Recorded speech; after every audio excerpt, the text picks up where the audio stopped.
여러분 모두가 다 아시겠지만 이 로마서는 기독교 교리를 집대성한 교리서입니다.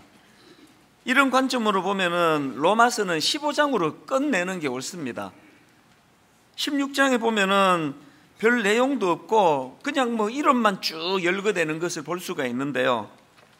사실 이 로마서 15장 로마서를 좀 깔끔하게 정리하자면 15장까지로 끝내는 게 모양이 훨씬 좋은데 왜 하나님께서는 16장에 이런 이름 없는 무명의 인물들 쭉 열거하는 그런 일을 허용을 하셨을까?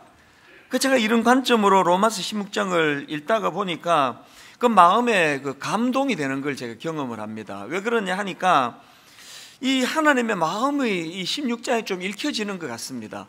하나님께서 이 교리서인 로마서에다가 15장까지 깔끔하게 마무리하는 걸 원하지 않으시고 16장 한 장을 더 덧붙여서 거기에 그 바울의 동역자가 되어서 이름 없이 빛도 없이 그렇게 섬겼던 여러 사람들 이름이 쭉 열거되는 것을 통해서 이런 말씀을 하시는 것 같아요. 하나님께서는 그 큰 그릇, 큰 인물, 큰 역할을 했던 바울과 같은 사람만 내가 주목하는 게 아니고 참 이름 없이 빛도 없이 어떻게 보면 사소한 일처럼 보이는 그런 일을 한 사람이라 할지라도 그런 작은 섬김 나 다 기억하고 있다. 그런 맥락으로 이 로마서 16장을 쭉 읽다가 보니까 또 마침 이제 또 다음 주일이 창립 17주년 아닙니까?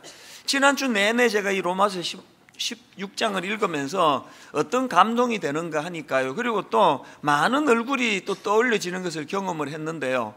분당 우리 교회가 30몇 명으로 시작해서 오늘 여기 오기까지 앞장서서 일하는 담임 목사, 우리 또 장로, 부교역자, 권사 이런 분들만에 의해서 이 교회가 여기까지 온 게 아니라는 거, 하나님께서는 참 이름 없이 빛도 없이 그렇게 교회를 위하여 헌신하신 많은 분들을 하나님이 기억하고 계신다. 그래서 제가 지난주에 참 많은 생각을 하는 그런 시간을 가졌는데요. 한 번은 우리 교구 목사님이 이제 초창기 때부터 수고했던 어느 권사님 댁을 이제 신방을 한 것 같아요. 신방을 다녀와가지고 자기가 받은 감동을 이제 제게 전해주는데요. 저도 너무 마음이 감사해지는 경험을 했습니다. 이분이 초창기부터 순장으로 다락방을 섬겨 오셨는데요. 연로하신 아버님께서 우리 시골에 한번 같이 가자, 주중에 시골에 좀 다녀오자, 한 번도 같이 가지를 못했다는 거예요. 다락방을 인도해야 되니까, 순장 모임에 참석을 해야 되니까. 그런가 하면 이제 연세가 쭉 들어가시면은 친구들끼리 해외여행도 가고 제주도도 가고 이런 일을 많이 하는데요. 이 권사님은 단 한 번도 거기에 가지를 못했다는 거예요. 똑같은 이유입니다. 다락방 인도해야 되니까, 순장반 참석하고 순원들 섬겨야 되니까. 그런 이야기들을 쭉 저한테 들려주시는데 마음에 참 감사가 나오면서 무슨 기도가 나오는가 하니까요. 하나님, 이렇게 분당 우리 교회가 이 자리에 설 수 있기까지 진짜 곳곳에서 이름 없이 빛도 없이 그렇게 수고하신 그분들이 이제 연세가 드시면서 마음이 허전해지지 않도록, 적적해지지 않도록 하나님 그 마음을 꼭 붙잡아 주시기 원합니다. 그런 관점으로 이 로마서 16장에 나오는 이름 없는 무명의 인물들 쭉 제가 읽다가 보니까 하나님의 마음이 너무 읽혀지는 겁니다. 고린도후서 6장 9절 10절에 이런 말씀이 있습니다. 무명한 자 같으나 유명한 자요, 죽은 자 같으나 보라 우리가 살아있고, 징계를 받는 자 같으나 죽임을 당하지 아니하고, 근심하는 자 같으나 항상 기뻐하고, 가난한 자 같으나 많은 사람을 부유하게 하고, 아무것도 없는 자 같으나 모든 것을 가진 자로다. 이런 고백이 어떻게 가능합니까? 사람은 몰라줄지 몰라도 하나님은 알고 계신다. 내가 교회를 얼마나 사랑하는지, 내가 이 교회의 성도들을 위하여 얼마나 내가 애쓰고 수고했는지 우리 하나님은 알고 계신다. 그런 긍지가 생길 때 가난한 자 같으나 많은 사람을 부유하게 하고, 아무것도 없는 자 같으나 모든 것을 가진 자로다. 오늘 예배하는 가운데 주를 위하여 헌신하고 섬기고 그러면서 이름이 잊혀져가는 그런 분들이 계시다면 오늘 성령님께서 그런 분들을 많이 위로해 주시는 그런 예배가 되기를 바랍니다. 그런가 하면은 제가 본문에서 감동을 받는 게 하나 더 있는데요. 이제 로마서 16장에 보면은 막 여러 인물들이 열거가 됩니다. 쭉 열거가 되는데요. 제일 먼저 나오는 인물이 베베라는 이름을 가진 이방 여인이에요. 이게 왜 감동이 되는가 하면은요, 여러분 뭐 다 아시잖아요. 그 당시에 여성은요, 사람 대접을 받지 못하던 시대 아닙니까? 오죽하면 카운트에도 여자는 안 넣던 시대예요. 오병이어의 기적이 일어났다. 그게 5,000명이 먹었다는 뜻이 아니고요, 남자 어른만 5,000명이 먹었다는 거예요. 뭐 여자들이야 뭐 애들이야 뭐 먹거나 말거나, 이렇게 그 편견을 가지고 여성을 바라보던 시대고요. 그런가 하면은 또 그 중에 또 베베는 또 이방인이라 그러잖아요. 유대인들의 교만이 그 이방인들이 왜 태어났는지 아느냐, 이것들 지옥의 불쏘시개 거리로 쓰려고 하나님이 만들으셨다, 이런 식으로 무시를 당하던 대상이 이방인들인데요. 놀랍게도 사도 바울은 이 베베라는 여성에다가 이방인인 그 사람을 너무나 중요한 동력자로 그렇게 인정을 하고 세워주시는 겁니다. 1절에 보니까요, 내가 갱그레아 교회의 일꾼으로 있는 우리 자매 베베를 너희에게 추천하노니. 이 베베가 무슨 일을 한 사람인가 하면은요, 바울이 고린도에서 이 로마서를 썼거든요. 베베는 고린도에서 쓴 이 로마서를 로마에 있는 교인들에게 전달하는 역할을 했습니다. 이게 얼마나 중요한 역할입니까? 요즘처럼 뭐 저장할 수 있는 컴퓨터가 있습니까? 뭐 이거를 뭐 한 50부 막 복사를 해가지고 뭐 그런 시대가 아니잖아요. 그러니까 이 베베라는 여성이 막 그냥 무책임하고 뭐 이러면은 가다가 뭐 분실해버리고 없어졌는데요. 그 어떻게 되는 겁니까? 그러니까 이 베베라는 여성에 대한 사도 바울의 그 신뢰라는 거는 그 대단한 거 아닙니까? 이걸 그 동전의 양면처럼 다른 각도로 살펴보면은 이 베베라는 여성도 또 대단한 분이에요. 그렇게 중요한 역할을 이 베베면 이거 할 수 있겠다, 당신이 이걸 좀 해줘야 되겠다. 저는 이 로마서를 보면서요, 우리가 자꾸 어떤 편견을 가지고 뭐 이 사람은 이런 사람이다, 저 사람은 저런 사람이다, 그런 편견을 갖지 않는 것도 중요하고, 그런가 하면은 여러분, 우리가 하나님 앞에 사람 앞에 베베처럼 인정받아야 됩니다. 이 사람은 확실해, 이 사람은 내 추천할 수 있어. 그렇게 무사히 베베가 자기 맡겨진 역할을 감당했기 때문에 오늘 2000년 역사 동안에 수많은 사람들이 로마서를 통해서 얼마나 변화가 일어나고 은혜를 받는 거 아닙니까? 자꾸 우리가 사도 바울 하겠다고, 나 주인공 하겠다고, 이런 세상적인 논리가 아니라 참 이름 없이 빛도 없이, 로마서 16장이 없었으면 베베라는 이름을 누가 알겠냐고요. 로마서 16장이 있는데도 불구하고 오늘 이거 처음 듣는 분이 아마 뭐 태반일 거예요. 그 베베라는 여자가 성경에 있었구나. 하나님은 이 사실을 이 로마서 16장에서, 그래서 저는 할 수 있는 대로 교회 안에서는 그런 어떤 선입견, 편견, 이런 것들은 굉장히 위험한 거라고 생각을 합니다. 그러면 이런 질문이 가능하겠죠? 이 베베라는 이 이름 없는 이방인 여성이 어떻게 해서 그렇게 신뢰를 받는 그런 사람이 될 수 있었나? 오늘 이제 이걸 좀 살펴보려고 하는데요. 제가 이제 이 짧은 두 구절 안에서 그 베베에게서 우리가 배워야 될 중요한 그 몇 가지를 좀 함께 나눌 부분을 찾아냈는데, 첫 번째로 우리가 베베에게서 배워야 되는 게 뭐냐? 신앙인으로서의 종의 도리를 배워요. 종의 도리. 이게 무슨 말씀인지 설명을 드릴게요. 자, 본문 1절을 보십시오. 내가 겐그레아 교회의 일꾼으로 있는 우리 자매 베베를 너희에게 추천하노니, 여기 나오는 일꾼이라는 이 단어는 섬기는 자라는 뜻을 가진 그런 단어인데, 이거를 헬라어로 보면 디아코노스예요. 근데 저에게 이 디아코노스라는 이 단어가 갖고 있는 이미지가 어떤 이미지인가 하면은요, 성경 문화 배경 사전이라는 그 참고서에 보면은 이 디아코노스가 문자적으로 이런 이미지예요. 주인의 식탁 곁에서 시중드는 하인, 혹은 주인의 식탁 곁에서 시중드는 종, 이런 이미지를 그릴 수 있게 만드는 단어가 디아코노스라는 겁니다. 그래서 이제 영어 성경으로는 여기 나오는 일꾼을 어떤 성경에는 하인, 종 이런 뜻을 가진 servant라고 그렇게 번역이 되어 있고요. 그런가 하면은 또 어떤 성경에는 사역자라는 뜻을 가진 미니스터, 우리 같은 목회자를 미니스트라 그러잖아요.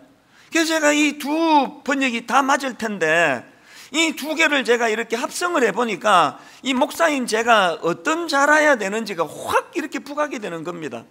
목사는 어떤 자예요? 성도들 식탁 곁에 서서 어떻게 해요? 주인의 식탁 곁에서 시중드는 하인, 종, 이게 목회자라는 겁니다.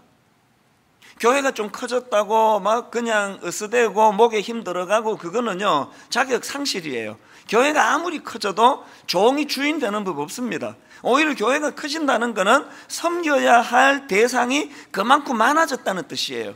화요일마다 제자 훈련하듯이 우리 교역자들을 목 1시간씩 제가 잔소리를 엄청 많이 하는데 요즘은 다 이야기예요. 우리 위치를 좀 알자는 거예요. 우리 신분을 알자는 겁니다. 어떤 경우라도 우리는 식탁 곁에서, 주인의 식탁 곁에서 시중드는 하인, 이것이 우리 존재감이라는 사실을 계속 강조를 하는데, 내가 참 고마운 게 뭐냐 하면은요, 이제 이 스승의 날이 되고 그러면은 우리 교회에 사역하다가 나간 목사님들이 와서 인사를 해요. 그렇게 고맙게 와서 인사를 해주는데 덕담을 이제 나누죠. 그러는데 제가 제일 듣기 좋은 말이 뭔지 아십니까? 이런 이야기를 이구동성으로 합니다. 목사님, 분당 우리 교회에서 배운 종의 도리 이거 하나 머리에 담고 목회했더니 목회가 되던데요. 물론 뭐 듣기 좋으라고 덕담하는 이야기지만 원리는 정확하게 꿰뚫은 거 아닙니까?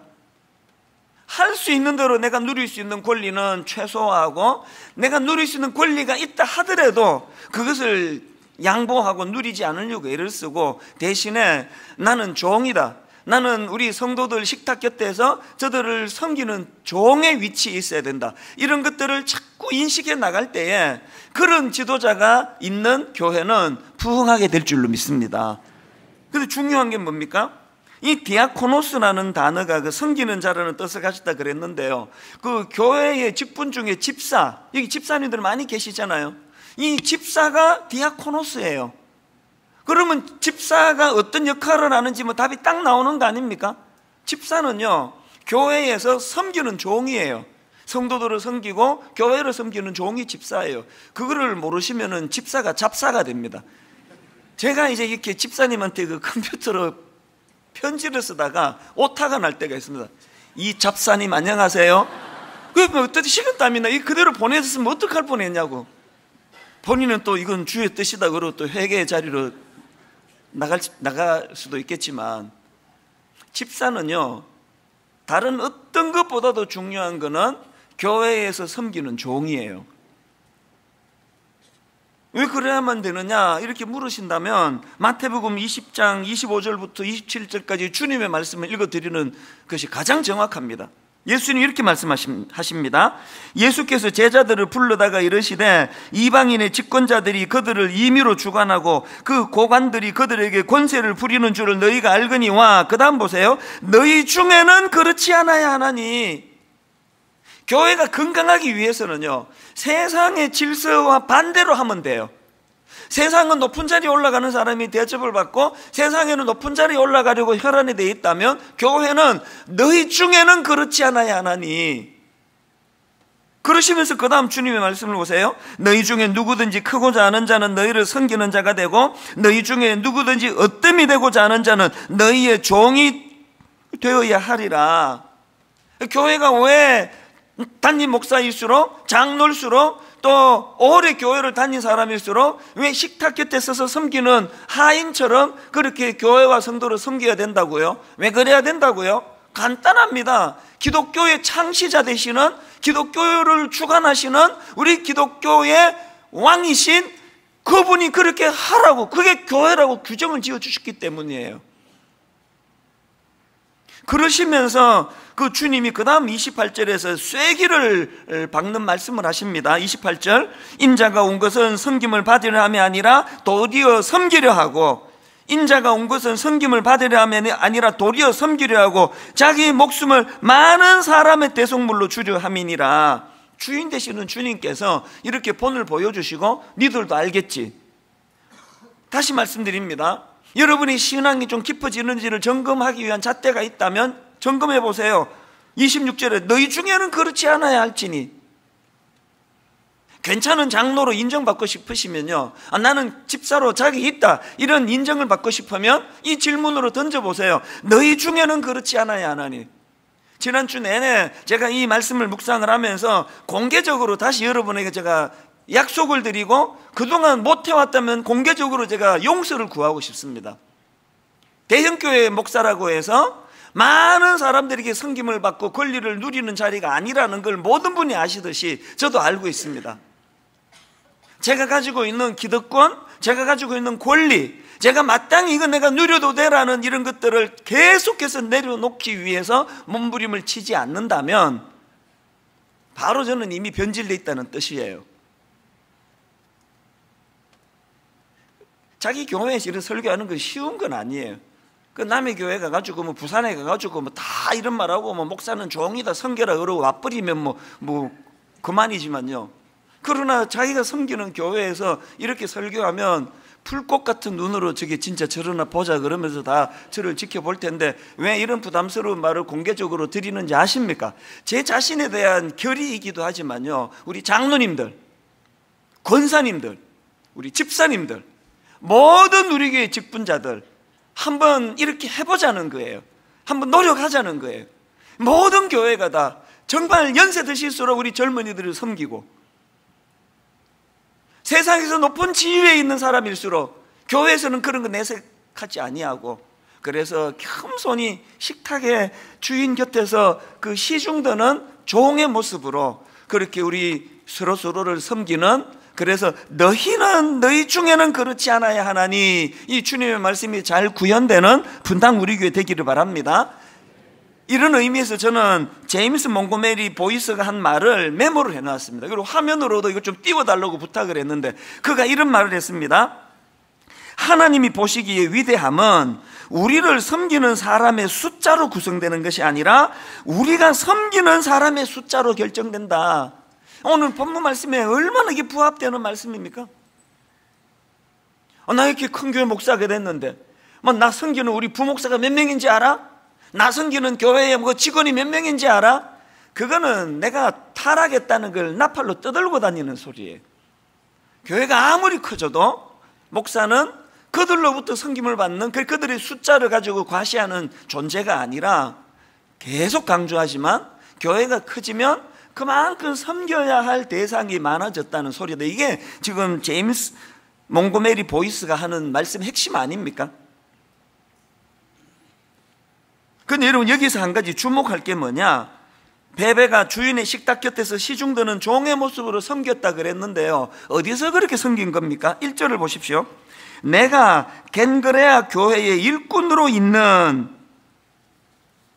지금 베베는, 겐그레아는 고린도 인근에 있는 항구 도시로 알려져 있는데요, 그 항구 도시의 그 겐그리아라는 지역에 있는 어느 교회에서 지금 베베는 무슨 정신으로 섬긴다 그랬습니까?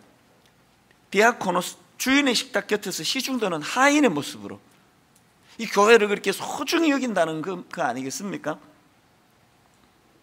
저는 골로새서 1장 24절에 이 사도 바울의 이 고백이 너무 마음에 감동이 됩니다. 나는 이제 너희를 위하여 받는 괴로움을 기뻐하고 그리스도의 남은 고난을 그의 무엇을 위하여? 몸된 교회를 위하여 내 육체에 채우노라.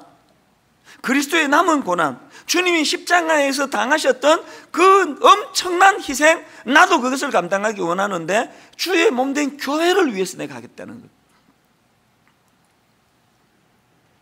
언젠가 그 화요일 오전에 교역자들하고 이런 시간을 가질 동안에 제가 찬양을 하나 같이 부르자 그랬는데요, 찬송가 208장입니다. 다 아시는 찬양이에요.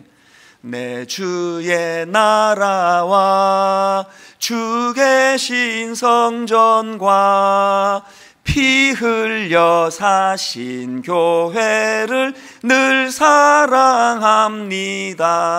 교회를 사랑하자는 이 찬양이요, 2절이 어떻게 되어 있는지 아십니까? 2절 가사 한번 보시겠습니까? 내 주의 교회는 천성과 같아서 눈동자같이 아끼사 늘 보호하시네. 여러분, 눈동자같이 아끼사 보호하시는 분이 누구시라고요? 하나님이세요. 하나님이 교회를 위해서 하시는 일은 눈동자같이 아끼고 보호해 주시는 거고요. 그런가 하면 3절을 한번 보십시오. 이 교회 위하여 눈물과 기도로 내 생명 다하기까지 늘 봉사합니다. 이건 누가 하는 거예요? 우리가 하는 거예요. 하나님은 눈동자같이 교회를 아껴주시는 일을 하시고요, 오늘 예수 믿는 우리는 그렇게 하나님이 귀히 여기시는 그 교회를 눈물과 기도로 내 생명 다하기까지 늘 주를 위하여, 교회를 위하여 봉사하고 헌신하는 곳, 이게 교회다. 그래서 제가 그날 우리 교역자들에게 저와 여러분 모두가 다 2절의 하나님 뜻을 꼭 기억하고 3절을 구현하는 그런 목사들이 되자, 그런 전도사들이 되자, 그러면서 함께 뜨겁게 기도했던 기억이 있거든요. 오늘 여러분, 이 베베라는 한 여성의 모습을 보면서 저는 수많은 이 땅에 베베들이 계시는 건 너무 잘 알고 있습니다. 이 안에도 막 제 눈에 막 여러 분 보이세요. 하나님께서 그 수고를, 베베를 기억하시듯이 여러분의 수고를 다 기억하시리라고 저는 믿습니다. 그런가 하면 두 번째로 베베에게 배워야 되는 게 뭐냐? 베베는 물질적인 후원자였다는 사실입니다. 2절을 보십시오. 너희는 주 안에서 성도들의 합당한 예절로 그를 영접하고 무엇이든지 그에게 소용되는 바를 도와줄지니 이는 그가 여러 사람과 나의 보호자가 되었습니다. 여기 나오는 여러 사람과 나의 보호자가 됐다 할 때 이 보호자는 헬라어로 프로스타티스라는 단어인데요, 이 뜻이 여러 가지가 있는데 그 중에 이 본문에서 학자들이 해석하기로는 여기 나와 있는 프로스타티스는 물질적인 후견인이라는 뜻이다. 그래서 이 베베가 자산가로 알려져 있습니다. 그는 많은 물질을, 사도 바울을 후원하는데, 성도들을 섬기는데 이 물질을 사용했다는 겁니다. 저는 베베가 물질로 그렇게 교회를, 또 사도 바울을 섬겼다는 그 말씀을 제가 묵상을 하면서 사도행전 2장에 초대교회가 떠오르는 겁니다. 자, 사도행전 2장 44절 45절입니다 믿는 사람이 다 함께 있어 모든 물건을 서로 통용하고, 그 다음 보세요. 또 재산과 소유를 팔아 각 사람의 필요를 따라 나눠주며. 초대교회의 부흥을 묘사할 때 왜 이 대목을 여기다가 기록해 넣었을까요? 교회는 가난한 이웃을 위하여, 교회의 어떤 큰 일을 위하여 물질을 헌신하고 드리는 데가 교회예요. 베베가 바로 그런 실천을 해왔다는 겁니다. 저는 사도행전 2장에 재산과 소유를 각 사람의 필요를 따라 나눠주는 초대교회의 모습을 묵상하는데, 지난 주 중에요, 제 어릴 때 모교회가 생각이 나서, 더 정확하게 말하면 제 어릴 때 모교회 장로님, 또 권사님, 또 여전도사님 생각이 나서 마음이 울컥울컥했습니다.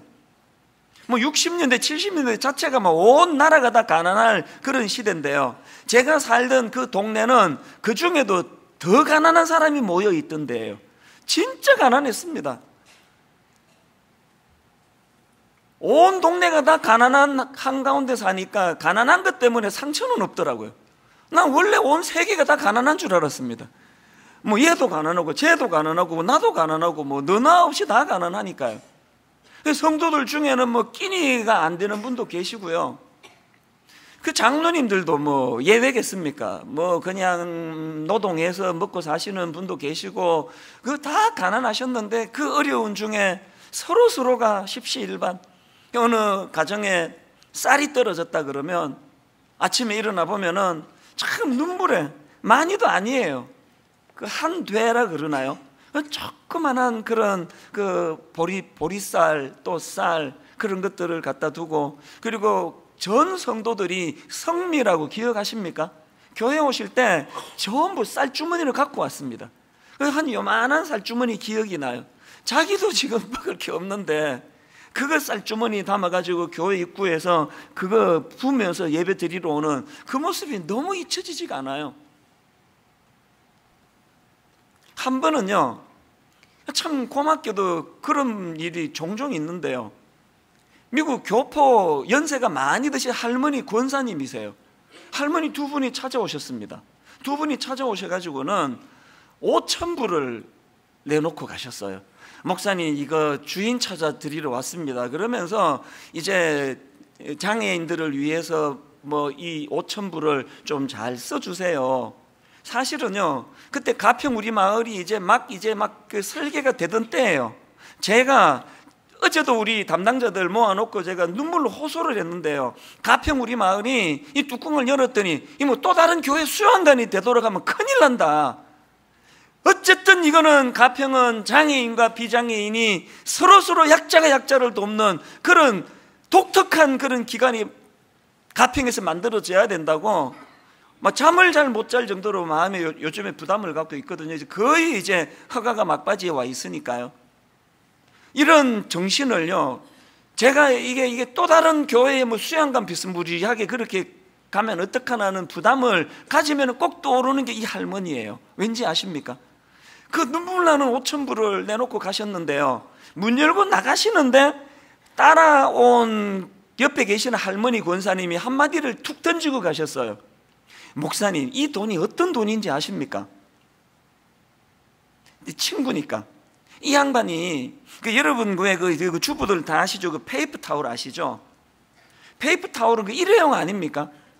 이 헌금하신 이 할머니가요, 페이퍼 타월을 빨아서 말려서 쓰시고 빨아서 말려서 쓰시고 그렇게 아껴서 모은 돈이에요. 그렇게 하고 가시는 거예요.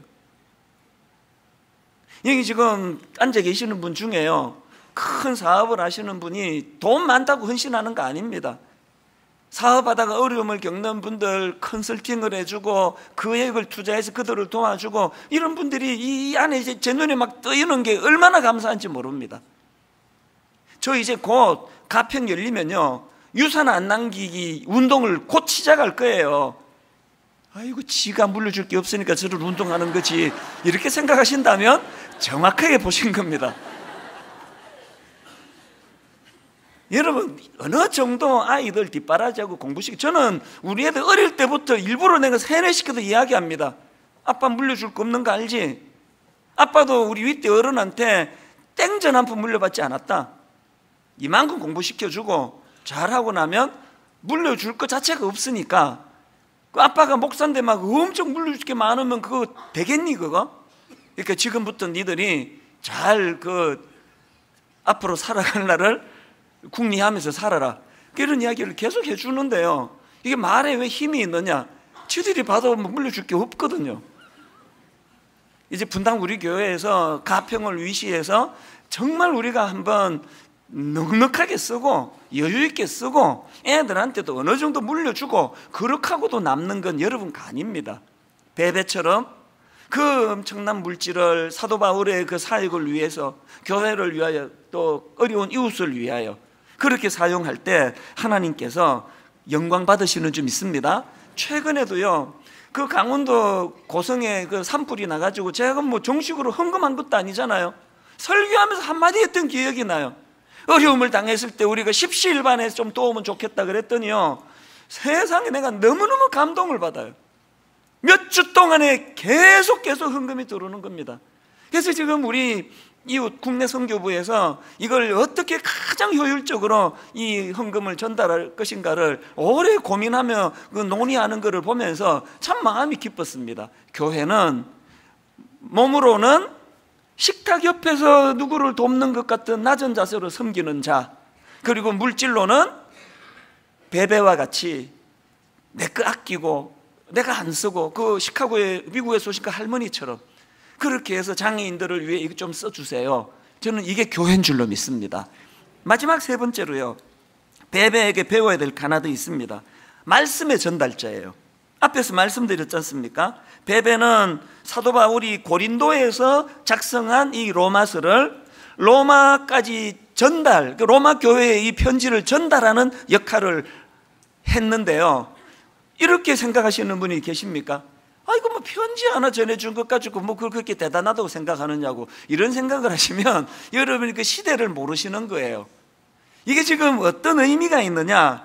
베베가 전달했던 그 서신은 파피루스에 기록된 서신이라고 그렇게 알려져 있는데요, 제가 그 어느 자료에 보니까 그 당시 사용되던 파피루스는 이집트에서 나는 식물의 줄기를 아주 가늘게 벗겨서 붙여서 만든 것이라는 겁니다. 그러니까 이 로마서를 16장까지 기록한 이게 부피가 얼마나 크겠습니까? 그리고 여러분 다 아시잖아요, 그때는 핍박당하던 때예요. 적지로 지금 뛰어드는 겁니다. 이게 들통나면 목숨이 지금 보장되지 않는 상황입니다. 베베가 이것도 귀하고 저것도 귀했지만 가장 귀한 거는 말씀을 전달하는 전달자였다는 거예요. 제가 이 베베 이 내용을 묵상을 하다가 떠오른 게 하나 있는데, 여러분 혹시 독립운동가 오광심 여사라고 들어보셨습니까? 저는 지난 3.1절 전후로 그 강의를 듣다가 이분은 알게 됐는데요, 오광심 여사는 만주 서간도에서 조선혁명군으로 활동했던 독립운동가입니다. 여성으로서. 근데 이분이 무슨 일을 했느냐, 그 만주의 독립군들이 이제 너무 여러 곳에 분산이 돼 있어서 이래서 이제 효율적이지를 않다. 그래서 우리가 결집하고 모이고 그렇게 하나가 되자는 그런 이제 움직임이 있었는데요, 이 오광심 여사가 한 게 뭐냐 하면은 이분이 그 난징으로 가가지고, 중국 난징으로 가서 흩어져 있는 독립군들이 하나로 뭉쳐야 된다, 이런 내용의 보고서를 이제 1500km가 떨어져 있는 엄청나게 먼 거리에 이 보고서를 전달하는 그 역할을 맡은 거예요. 근데 그 당시 일제가 아주 혈안이 돼가지고 몸수색하고 뭐 애 어른 가리지 않고 그렇게 뒤질 때라는 거예요. 그 보고서가 200페이지짜리예요.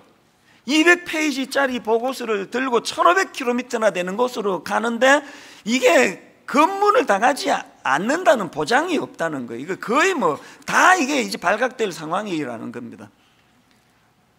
그 상황에서 오광심 여사가 무슨 결심을 했는지 아십니까? 자기에게 맡겨진 이 보고서를 무사히 1500km 떨어진 그곳에 무사히 전하기 위해서 이분이 놀라운 결심을 했는데요, 그 200페이지를 다 외워버렸다는 거예요. 통째로 그것을 다 외워가지고 전달을 했다는, 제가 그 강의를 듣는데요, 눈물이 나더라고요. 지금 우리가 누리는 이 자유가 이게 공짜로 생긴 게 아닌 거구나, 이게. 그런가 하면은 비슷한 이야기가 하나 더 있는데요, 2년 전에 대학로에서 종교개혁 500주년 기념으로 더 북이라는 제목의 뮤지컬 공연이 있었거든요. 이 공연의 부제가 뭐냐, 성경이 된 사람들, 이런 부제인데요, 어느 시대를 배경으로 했는가 하면은 루터의 종교개혁이 일어나기 100년 전을 배경으로 했습니다. 여러분 중세 암흑기 다 아시죠? 사람들 손에 성경이 들려지지 않도록, 그래서 못 읽게 하려고 성경은 유일하게 라틴어 성경밖에 없어요. 그래서 타락한 그 소수의 그 사람들만 성경을 읽도록 만드니까 이제 어떤 확신을 가진 사람들인가, 사람들 손에 성경이 들려지면 성경을 읽기만 하면 변화가 일어날 것이다, 그런 확신을 가지고요, 그 영국에서 이 라틴어로 된 성경을 영어로 번역하고 거기서 전파하는 일에 목숨을 건 사람들이 엄청 많았다는 겁니다. 그래서 이제 라틴어 성경을 영어로 번역하다 들키면 화형이에요. 화형이 자꾸 일어나고 발각이 되고 이러는데, 제가 그 연극을 보다가 대학로에서 연극이니까요, 뭐 관객이 한 100여 명 정도 되고 뭐 그 눈이 마주칠 정도로 그 연극 하시는 분들하고 가까이서 보는데, 어느 대목에서 내 마음이 왈칵 무너졌느냐 하면은요, 계속 들켜 화형당하고 그러니까 그분들이 어떤 결단을 했는가 하면은, 당신은 로마서를 외우시라고, 나는 요한복음을 외우겠다고, 당신은 마가복음을 외우고 당신은 사도행전을 외우고, 그래가지고 이분들이 성경 한 챕터를 통째로 다 외우세요. 그리고 그 연극하는데, 연극에서 보여주는데요, 여기에 사람들이 모여있으면 갑자기 나타나가지고 막 이제 로마서를 막 외우는 거예요. 막 외우고 사라져버리고, 또 이제 조명이 저쪽으로 하면 그 사람 모인 데 가가지고 막 요한복음을 외우고 또 사라져버리고, 이곳에 가서 사도행전을 외우고, 이곳에 가서 고린도전서를 외우고, 막 여기저기서 성경을 외우다 사라지고 외우다 사라지고 외우다 사라지는 그것들이 연극에서 일어나는데 마음이 막 너무너무 뜨거워지는 거예요. 우리 손에 이 한글로 된 성경이 들려지기까지 말씀의 전달자. 지금 여러분 드라마 바이블, 저도 그게 너무 좋은 게요, 막 이게 담임 목사가 되니까 막 생각할 것도 많고 회의할 것도 많고 그러니까 이제 아침에 성경을 펴놓고 이렇게 쭉 읽으면은요, 쭉 읽다 보면은 그 장로님 만나서 무슨 회의하지? 그 생각하고 있고, 그리고 또 이제 다시 성경 읽다 보면은 행정 목사가 또 있다고 올 텐데, 근데 이 드라마 바이블을 켜놓고 눈으로 따라가니까요, 성경 읽기가 너무 좋은 거예요. 이게 어떻게 우리 손에 들려진지 아십니까?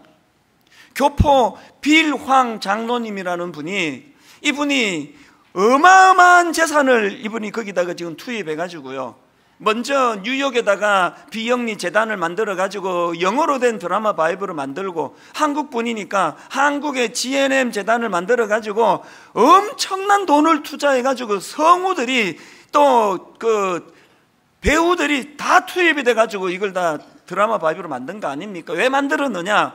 본인이 한 10여 년 전에 사업하다가 너무나 큰 어려움에 빠지고 좌절하는 일이 있었는데 너무 힘들어가지고 이래갖고는 안 되겠다, 내가 성경 좀 읽어야 되겠다. 그래서 그때 영어로 된 오디오 성경을 읽다 보니까 너무 잘 읽히더라는 거예요. 제가 이분이 너무 고마운 게요, 자기만 그렇게 혜택 보고 끝나면 되는데 그 은혜를 받으니까 바로 이게 의무가 되는 거예요. 이걸 보급해야 되겠다. 말씀의 전달자 아닙니까? 오늘 우리 주일학교 선생님들, 오늘 우리 순장님들, 그리고 오늘 여기 우리 아버지 어머니, 우리가 자녀들을 위하여 뭐 학교도 보내주고 옷도 사입히고 뭐도 사주고 뭐도 사주고 다 하는 역할 가운데 오늘 하나가 돼 있다는 거 꼭 기억하셔야 됩니다. 우리가 우리 아들에게, 우리가 우리 딸에게 말씀의 전달자가 돼야 되겠다. 이 아이들에게 말씀이 전해질 때에 그 빌황 장로님처럼 인생의 절망이 몰려올 때, 위기가 올 때, 이거 자살할 수도 있는 그런 어려움이 있을 때 말씀이 지금 나를 살릴 때라는 것을 알려주는 말씀의 전달자. 그래서 저는 오늘 영상 하나를 보여드리는 것으로 오늘 설교를 마무리하려고 하는데요, 두 가정이 이 영상에 나오는데요, 가만히 한번 그 말씀의 전달자 역할을 어떻게 하는가를 한번 들여다보시기를 바랍니다. 이 시간 같이 보시도록 하겠습니다.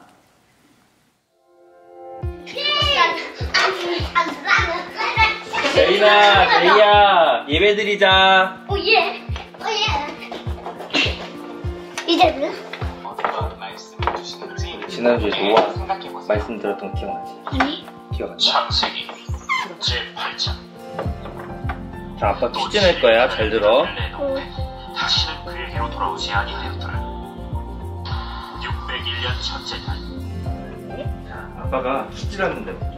아까 홍수를 안 썼는데, 홍수를 할 때 물이 빠진 거를 어떻게 확인하기 위해서 어떤 동물을 보냈을까? 까마귀 비둘. 오, 딩동댕. 그리고 하나님이 사람을 누구의 형상대로 지으셨다고 했어? 정답! 정답. 딩동댕. 이제 홍수 난 다음에 다시 감남. 물로 하나님이 심판하시지 않는다고 약속을 해주셨잖아. 그 약속으로 하나님이 뭘 보여주셨어? 무지개. 잘한다. 제이는 뭐가 감사했어 이번 주에? 하나님. 재하는 뭐가 감사했어? 아빠가 해외 출장 가 있는 동안에 재하가 엄마랑 같이 예배드리고 건강하게 잘 있어서 너무 감사했어. 어린이 부흥회 갔는데 그때 형아가 아팠잖아. 다시 집에 돌아오는데 병원 안 가도 될 만큼 다시 나아서 감사했고. 이리 와. 우리 한 주간 지켜주신 하나님께 감사하면서 이제 아빠가 기도하고 마칠까? 기도하자. 하나님, 기도해. 하나님 아버지 감사합니다. 우리 가정 가운데 함께 하시고 우리의 삶 가운데 함께 하시는 하나님을 찬양합니다. 아빠, 가정 예배 안 드려? 벌써 이렇게 시간 됐구나. 모이자. 네. 사랑이 많으신 하나님 아버지 감사합니다. 찬송은 저희 선한 능력으로 부르시고 가겠습니다. 주 선한 능력으로 와르시네. 오늘 본문은 어디입니까? 창세기 8장 9장입니다. 하나님이 바람을 땅 위에 불게 하시매 물이 줄어들었고 비품의 샘과 하늘의 창문이 닫히고. 이게 9장에서 무지개를 언약의 증거로 하나님께서 삼으신다고 말씀을 하셨는데 무지개라는 거가 상징하는 의미가 좀 굉장히 많이 왜곡이 됐잖아요. 그러니까 엄마가 항상 뭐 강조하는 거지만 요즘에 미디어를 통해서 그런 것들이 너무 많이 노출이 되니까 계속 보고 있으면 그게 그냥 무뎌지는 거예요. 그냥 이게 당연한 거구나. 이게 뭐 여자애가 여자애한테 갑자기 뭐 이렇게 입술을 쑥 들이댄다던가 이런 것들이 영화에서 계속 나오고 어떤 미디어에서 환경에서 계속 나오니까 그거를 보고 자라는 애들은 이거 이상한 게 아닌가 보구나 이렇게 계속 믿어지고 있다는 거지. 알람을 못 들었지만 엄마가 6시 20분에 깨워준 것 감사합니다. 네, 1번 하나님을 가까이 하는 64일이 계속됨에 감사합니다. 2번 성경 2장 쓰기 계속됨에 감사합니다. 장본거 무거운데 들어주는 아들이 있어서 고맙습니다. 하나님 아버지, 오늘 이렇게 다 함께 또 한자리에 모여서 하나님의 말씀을 읽고 서로 감사를 나누면서 이렇게 시간 보낼 수 있음이 또 감사합니다. 여러분, 저 두 가정의 그 부모님이 말씀의 전달자가 돼서 어릴 때부터 나이 들어가면서 이것들이 다 이루어진다 할 때 너무나 혼란스러운 세상의 가치관에 노출되어 있는 우리 자녀들이 얼마나 그 마음의 중심을 잡는 데 도움이 되겠습니까? 가정 예배를 통해서 그래서 그 감사를 같이 나누고 드라마 바이블을 같이 읽고 또 말씀의 전달자 되는 부모와 더불어 대화를 나누는 이것들이 모든 우리 예수 믿는 가정에서 꿈을 꾸면서 복구시켜야 될 중요한 가정 예배가 되는 줄로 믿습니다. 저는 오늘 말씀의 그 마무리 찬양을요, 이 십자가의 전달자, 이 전달자라는 매개를 가지고 이 찬양을 고르게 됐는데, 우리 가사를 생각하시면서 또 말씀을 기억하면 아버지 제가 말씀의 전달자, 십자가의 전달자가 되기를 원합니다. 이런 소원을 가지고 같이 이 찬양 불러보기 원합니다. 난 지극히 작은 자, 지극히 작은 자, 죄인 중에 괴수, 무익한 날 부르셔서 간절한 기대와 소망, 부끄럽지 않게 십자가 전케 하셨네. 여러분, 이런 결단할 수 있습니까? 어디든지 가리라 주 위에서라며 십자가의 전달자, 나는 전하리 그 십자가, 내 몸에 밴 십자가, 그 보혈의 향기 온 세상 채울 때까지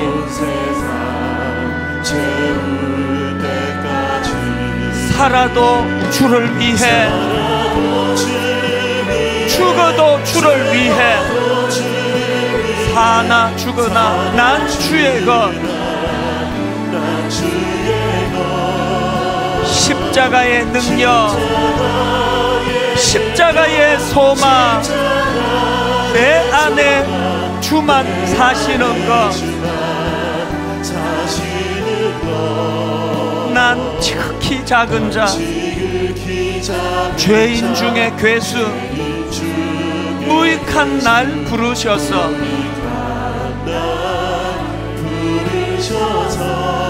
간절한 기대와 소망, 부끄럽지 않게 십자가 전케 하셨네.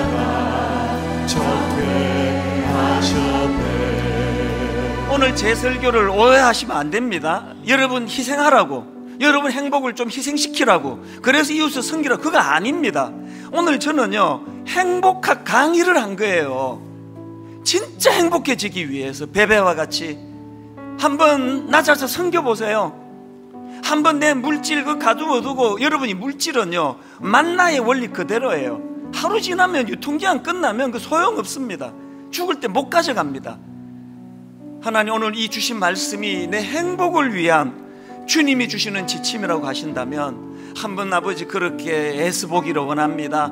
정말 말씀의 전달자가 되기 원합니다. 십자가의 전달자가 되기 원합니다. 가사를 기억하시면서 우리 한 번 더 또 말씀 안에 울림을 하나님께 허락해 달라고 구하면서 이렇게 한 번 더 찬양합니다. 난 지극히 작은 자,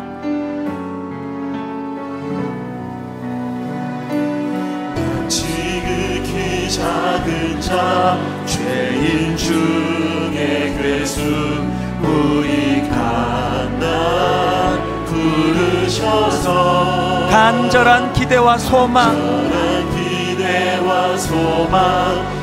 부끄럽지 않게 십자가 전개하셨네.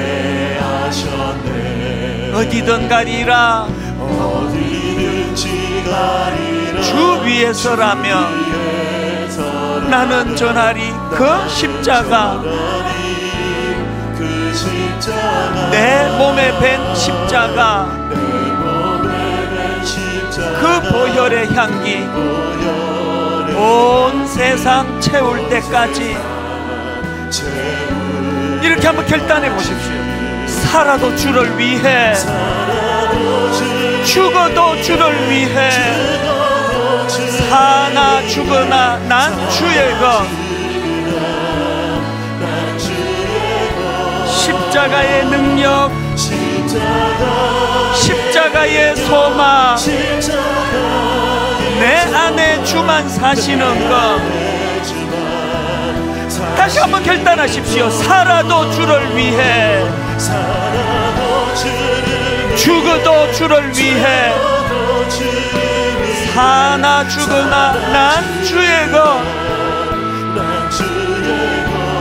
십자가의 능력 십자가의 소망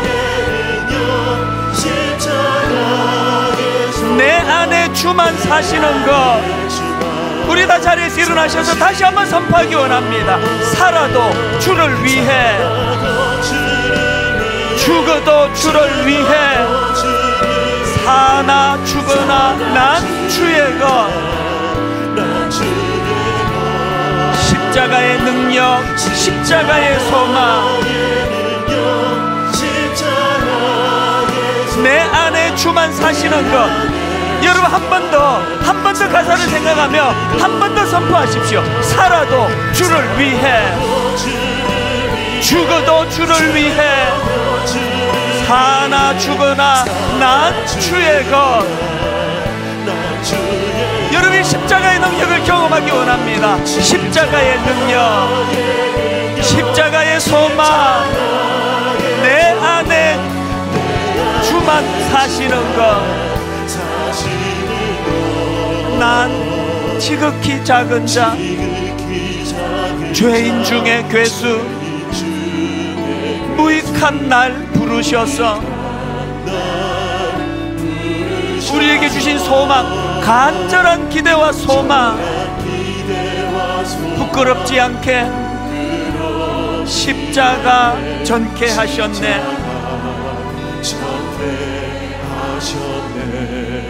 믿는 우리가 행복하는 길은 하나라고 말씀드렸습니다. 너희 중에는 그렇지 않아야 하니 이 세상의 악한 질서에 어긋나는 너희 중에는 그렇지 않아야 하나니 하나님 제가 이 말씀대로 한번 순종해 보려고 애를 쓰겠습니다. 성령님 우리 가정을 붙잡아 주시기 원합니다. 우리 통성으로 같이 말씀 기억하며 기도하시겠습니다. 살아계신 하나님 아버지 오늘 이 말씀이 우리들 삶 속에 결단이 되게 하시고 도전이 되게 하시고 하나님 말씀대로 실천했더니 가정이 회복이 되고 자녀가 살아나고 아버지 하나님 말씀을 실천했더니 우리 안에 행복이 찾아오더라는 것을 맛보며 신앙생활에 가기를 원하오니 그 길로 인도하여 주시옵소서. 하나님 아버지 너무나 잘못된 세상 가치관이 우리를 엄습하는 시대입니다. 우리 자녀들에게 말씀의 전달자가 되기를 원합니다. 우리 주변 사람들에게 말씀의 전달자가 되기를 원합니다. 인도하여 주시옵소서.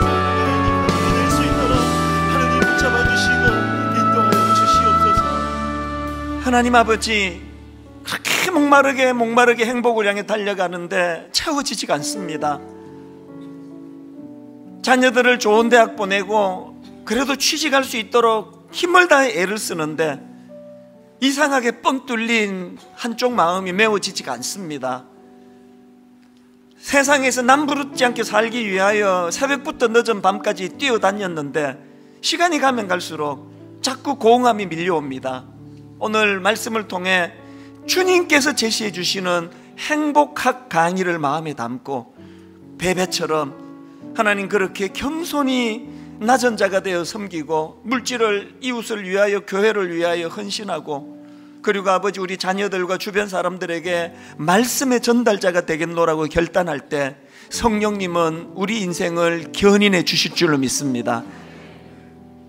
이 소망을 가지고 한번 믿는 자답게 세상과 구별된 삶의 길로 인도하여 주시옵소서.